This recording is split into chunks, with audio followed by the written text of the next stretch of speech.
Mauritius के आदरणीय प्रधानमंत्री सर जगन्नाथ जी, मॉरिशस सरकार के मंत्रिपरिषद के सभी वरिष्ठ महानुभाव,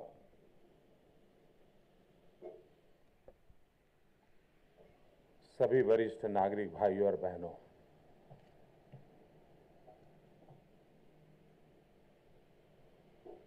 सर जगन्नाथ जी ने कहा कि छोटे भारत में भारत के प्रधानमंत्री का स्वागत करता हूं।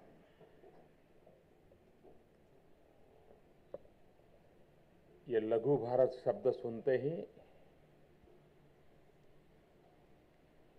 पूरे तन मन में एक वाइब्रेशन की अनुभूति होती है, एक अपनेपन की अनुभूति होती है। एक प्रकार से 1.2 मिलियन के देश को 1.2 बिलियन का देश गले लगाने आया है।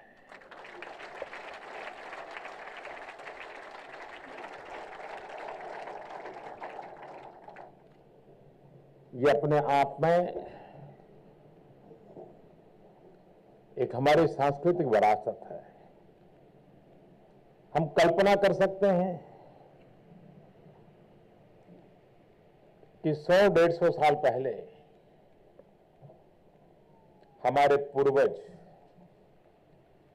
यहां श्रमिक के रूप में आए और साथ में तुलसीदास कृत रामायण, हनुमान चालीसा और हिंदी भाषा को लेकर के आए। इन 100-150 साल में अगर ये तीन चीजें न होती और बाकी सब होता तो आप कहां होते और मैं कहां होता, इसका हम अंदाज कर सकते हैं। इससे हमने बचाए भी रखा है, बनाए भी रखा है और जोड़ करके भी रखा है। 1975 में जब नागपुर में विश्व हिंदी सम्मेलन हुआ, तब सर शिवसागर जी वहां आए थे और आपने उस समय प्रस्ताव रखा था एक विश्व हिंदी सचिवालय होना चाहिए। और 1975 में इस विचार को स्वीकार किया गया था, लेकिन उस बात को आगे बढ़ते बढ़ते सालों बीत गए और मैं मानता हूं कि आज विश्व सचिवालय की एक नई इमारत का शिलान्यास हो रहा है, तो उसकी खुशी विश्व भर में भले हिंदी प्रेमियों को तो होगी ही होगी, लेकिन मुझे विश्वास है सर शिवसागर जी जहां भी होंगे उनको अति प्रसन्नता होगी कि उनके सपनों का ये काम आज साकार हो रहा है। जब अटल जी की सरकार थी, 1975 के विचार को आगे बढ़ने की दिशा में प्रयास हुआ। डॉक्टर मुरली मनोहर जोशी जी यहां आए थे, फिर बाद में गाड़ी रुकावट आ गई और शायद ये काम मेरे ही भाग्य में लिखा था।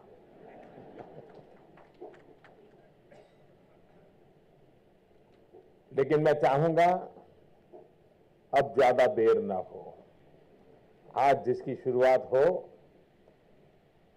हम ही तय कर लें कि उस तारीख को इसकी उद्घाटन हो जाए।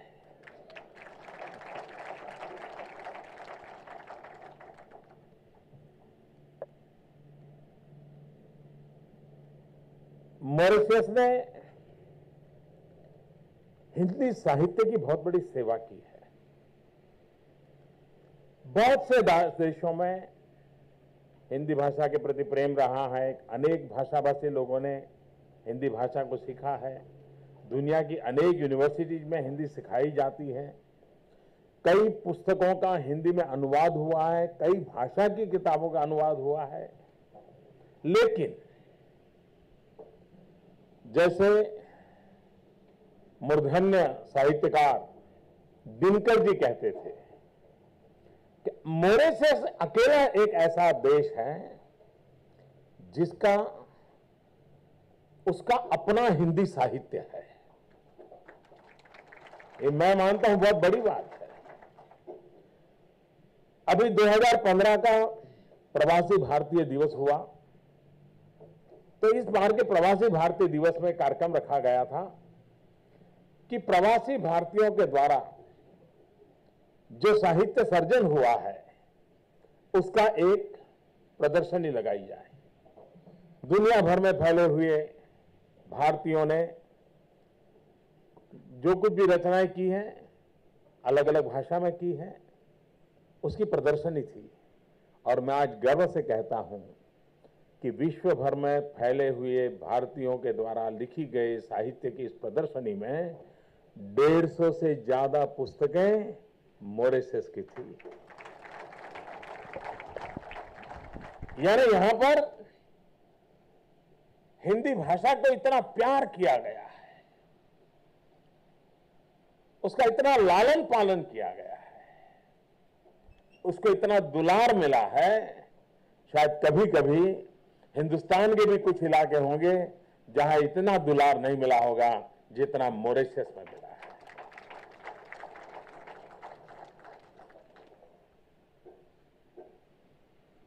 भाषा की अपनी एक ताकत होती है। भाषा भाव की अभिव्यक्ति का एक माध्यम होता है। और जब व्यक्ति अपनी भाषा में कोई बात करता है तब वो दिमाग से नहीं निकलती है, दिल से निकलती है। कोई और भाषा जब करता है तो विचार पहले दिमाग में ट्रांसलेट करता है और फिर प्रकट होता है। सही शब्दों का चयन करने के लिए दिमाग पूरी डिक्शनरी छान मारता है और फिर प्रकट होता है। लेकिन अपनी भाषा भाव की अभिव्यक्ति का बहुत बड़ा माध्यम होती है। और जयशंकर रॉय ने कहा था कि मॉरिशस की हिंदी ये श्रमिकों की भक्ति का जीता जागता सबूत है। ये जयशंकर रॉय ने कहा था। और मैं मानता हूं कि मॉरिशस में जो हिंदी साहित्य लिखा गया है वो कलम से निकलने वाली स्याही से नहीं लिखा गया है। मॉरिशस में जो साहित्य लिखा गया है उस कलम से यहां के श्रमिकों के पसीने की बूंद से लिखा गया है।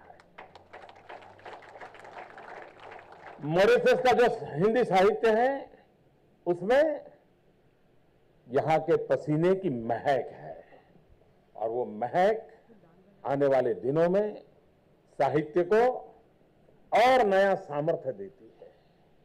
और जैसे मैंने कहा, भाव की अभिव्यक्ति, हर भाषा का भाषांतर संभव नहीं होता है और भाव का तो असंभव होता है। जैसे हमारे यहां कहा जाया है, राधिका तूने बांसुरी चुराई। अब यहां बैठे हुए जो लोग भी हिंदी भाषा को जानते हैं उनको पूरी समझ है कि मैं क्या कह रहा हूं। राधिका तूने बांसुरी चुराई।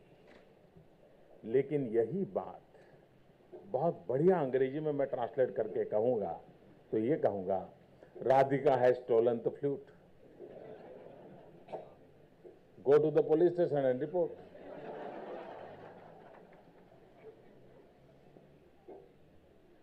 भाषा भाव की अभिव्यक्ति का एक बहुत बड़ा माध्यम होती है।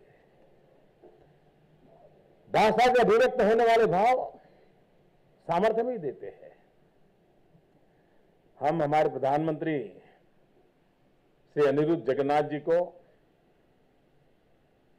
जानते हैं, नाम भी बोलते हैं, लेकिन हमें पता नहीं होगा शायद कि जगन्नाथ में से ही अंग्रेजी डिक्शनरी में एक शब्द आया है और मूल शब्द वो जगन्नाथ से आया है और अंग्रेजी में शब्द आया है जुगरनॉट, यानी ऐसा धोध, ऐसी शक्ति का धोध जिसे रोका नहीं जा सकता, इसके लिए अंग्रेजी में शब्द आया है जुगरनॉट। ये जगन्नाथ से गया है क्योंकि जब पूरी में जगन्नाथ जी की यात्रा निकलती है और जो दृश्य होता है उसमें से वो शब्द वहां पहुंचा है। बड़े गर्व, मैं एक बार मैं रशिया के उस क्षेत्र में गया था जो हिंदुस्तान से सटा हुआ है। वहां के लोगों को टी शब्द मालूम नहीं, लेकिन चाय पता है। डोर मालूम नहीं, लेकिन द्वार मालूम है। कभी कभार यह भी आवश्यक होता है और मैं चाहूंगा ये जो हमारा विश्व हिंदी सचिवालय में जो बन रहा है वहां टेक्नोलॉजी का भी भरपूर उपयोग हो। अब दुनिया की जितनी भाषाओं में हिंदी ने अपनी जगह बनाई है, किसी न किसी रूप में, पिछले दरवाजे से क्यों ना हो, लेकिन पहुंच गई हैं, उसको भी कभी खोज के निकालना चाहिए कि हम किस किस रूप में पहुंचे और क्यों क्यों स्वीकृति हो गई। विश्व की कई भाषाओं में हमारी भाषा के शब्द पहुंचे हैं। जब ये जानते हैं तो हमें गर्व होता है और इस गर्व को लेकर के ये अपने आप में एक राष्ट्रीय स्वाभिमान का कारण बन जाता है। विश्व में फैले हुए हिंदी प्रेमियों के लिए यह आज की पल अत्यंत शुभ पल है। और आज 12 मार्च जब मॉरिशस अपना राष्ट्रीय दिवस मना रहा है, मैं मॉरिशस को 125 करोड़ देशवासियों की 125 करोड़ शुभकामनाएं लेकर के आया। और आज का वो दिन है 12 मार्च 1930, जब महात्मा गांधी ने साबरमती के तट से दांडी यात्रा का आरंभ किया था। और दांडी यात्रा भारत के आजादी के आंदोलन का एक टर्निंग पॉइंट बनी थी। और उसी साबरमती से तट से निकला था जिस साबरमती का पानी पी करके मुझे भी तो बड़े होने का सौभाग्य मिला है। आज उसी 12 मार्च को यह अवसर आया है। महात्मा गांधी मॉरिशस आए थे। महात्मा गांधी ने मॉरिशस को भरपूर प्यार किया था। और 100 साल पहले महात्मा गांधी का जिन पर बहुत बड़ा प्रेम रहता था, ऐसे मणिलाल डॉक्टर, 100 वर्ष पूर्व उन्होंने यहां पर हिंदी अखबार आरंभ किया था, हिंदुस्तानी। और उस अखबार की विशेषता ऐसी थी कि अभी भी कुछ लोग जब भाषाओं के झगड़े करते हैं, लेकिन उस समय मणिलाल डॉक्टर ने महात्मा गांधी की प्रेरणा से रास्ता निकाला था। वो हिंदुस्तानी अखबार ऐसा था जिसमें कुछ पेज गुजराती में छपते थे, कुछ हिंदी में छपते थे और कुछ अंग्रेजी में छपते थे। और एक प्रकार से 3 लैंग्वेज फॉर्मूला वाला वो अखबार 100 साल पहले निकलता था। लेकिन वो हिंदुस्तानी अखबार मॉरिशस के लोगों को जोड़ने का एक बहुत बड़ा माध्यम बना हुआ था। तो महात्मा गांधी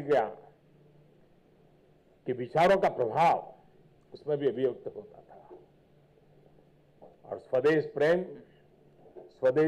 स्वदेशी भाषा से उजागर होता है, अपनी भाषा से उजागर होता है। भाषा के बंधनों में बंधने वाले हम लोग नहीं हैं। हम तो वो लोग हैं सब भाषाओं को अपने गले लगाना चाहते हैं, क्योंकि वही तो समृद्धि का कारण बनता है। अगर अंग्रेजी ने जगन्नाथ को गले न लगाया होता तो जगन्नाथ शब्द पैदा नहीं होता। और इसलिए भाषा की समृद्धि भी बांधने से बंधती नहीं है। एक बगीचे से जब हवा चलती है तो हवा उसकी सुगंध को फैलाती जाती है। भाषा की भी वो ताकत होती है कि वो अपने प्रवाह के साथ सदियों तक नई चेतना, नई ऊर्जा, नया प्राण प्रसारित करती रहती है। और उस अर्थ में आज मेरे लिए बड़ा गर्व का विषय है कि मॉरिशस की धरती पर ये विश्व हिंदी सचिवालय का नए भवन का निर्माण हो रहा है। भाषा प्रेमियों के लिए, हिंदी भाषा प्रेमियों के लिए, भारत प्रेमियों के लिए और महान विरासत जिस साहित्य के अंदर नवपल्लवित होती रही है, उस महान विरासत के साथ विश्व को जोड़ने का एक जो प्रयास हो रहा है, उसको मैं मेरी बहुत बहुत शुभकामनाएं देता हूं। और इस अवसर पर मुझे आपके बीच आने का अवसर मिला, इसके लिए मैं आपका